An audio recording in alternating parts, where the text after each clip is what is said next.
कोई farm house था उसमें हजरत, तो मुफ्ती दमिश्क तशरीफ लाए। मुझे हैरत है कि जुम्मे के दिन ये तशरीफ लिया है, वो भी उस इलाके में। अच्छा, वहां पर शासन ये एयरपोर्ट का रास्ता है, तो एयरपोर्ट के रास्ते में वैसे भी सन्नाटा होता है।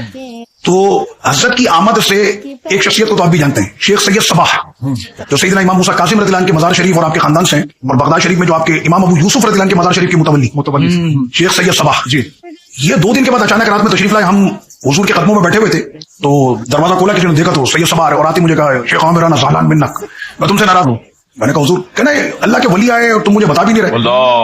तो मैंने कहा कि हजरत, अच्छा मैं सिर्फ इस वजह से डर रहा था, मुर्शिद हमारे हिंदी जिनसिया, नेशनलिटी हिंदी, मैं पाकिस्तानी, हजरत के साथ आने वाली तकरीबन 5 से 6 नेशनलिटियां और थी।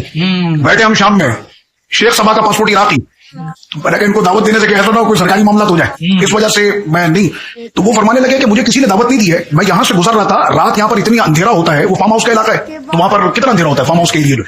तो कहने मैं यहाँ से गुजर रहा था, तो मैंने देखा कि आसमान से कोई नूर की ऐसे बारिश हो रही है। तो वो नूर की बारिश देखकर मेरे दिल ने कहा कि मानो ना मानो यहाँ पर कोई अल्लाह का वली आया हुआ है। मुझे नहीं पता था ताजु शरिया यहाँ तशरीफ लाए। तो हजरत की वहां पर जो गुफ्तगू रही, फिर वो सारे उलमा इकराम वहां पर मौजूद थे। मुफ्ती दमिश्क जब तशरीफ लाए तो एक तरफ मैं और एक तरफ शेख अबुल कासिम भाई, हम दोनों ऐसे चल रहे थे। तो हजरत ऐसे सोफे पर जलवागर थी और गुफ्तगू हजरत की उलमा इकराम से चल रही थी, सवाल जवाब का सिलसिला चल रहा था। और मैं भी एक इस पर बात बताऊंगा कि हुजूर से सवाल जवाब का सिलसिला होता कैसे। तो हजरत ऐसे थे, तो यहाँ पर वो खुदरा सा फर्श है, तो मुफ्ती दमिश्क के बड़े बड़े शाम के उलमा इकराम वो इतना झुक झुक के उनसे हाथ चूमते हैं। तो आज मैंने पहली मरतबा देखा था जिंदगी में, अपनी पहली मरतबा, कि मुफ्ती दमिश्क कि जिनका जुब्बा और कुब्बा भी जो होता है वो हजारों लाखों का होता है, तो अपने उस खुदरे फर्श पर घुटनों को देखकर मेरे मुर्शिद के हाथ चूम रहे थे।